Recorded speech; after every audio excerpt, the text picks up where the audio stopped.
Sasampahan na ng patong-patong na kaso si Bamban Tarlac Mayor Alice Go dahil sa pagkakadawit niya sa illegal na Pogo operations. Posible ring kasuhan ang inarestong Chinese national sa Pogo Hub sa Porac, Pampanga na hinihinalang torture master. Nasa frontline ng balitang yan, si Rainiel Pawid. Kinumpirma ng Presidential Anti-Organized Crime Commission o PAOK na inilalatag na nila ang kaso laban kay Bamban Mayor Alice Go. Meron na umano silang mga ebidensya sa pagkakasangkot ng alkalde sa operasyon ng Pogo sa Bamban. On Tuesday, we will meet as a body to finally decide on the charges kasi medyo marami ho.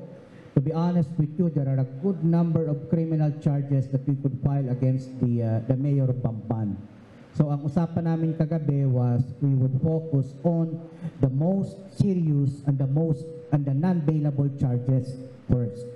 Then we will follow through with the other charges later on.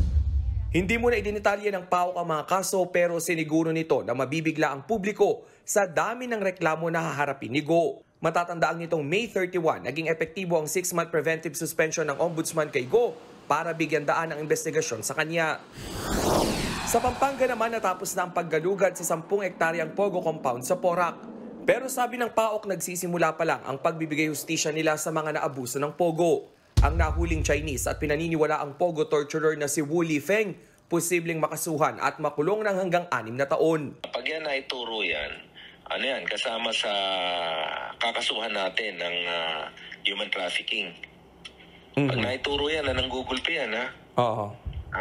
Tapos, ma-detain muna dito yan, makukulong, masisintensyahan. Pag nasa-serve niya na yung sentence niya, tsaka siya i-deport. Lumakas umano ang ebidensya na torturer ang Chinese matapos makita sa kanyang cellphone ang larawan ng 2 patay na Chinese nationals. Nagbabalita mula sa frontline, Rainiel Pawid, News 5. Mga kapatid, Andre Felix po. Iba na ang may alam at may pakialam sa panahon ngayon. Para sa tuloy-tuloy na balitaan sa frontline kahit weekend, mag-follow at subscribe sa social media pages ng News 5.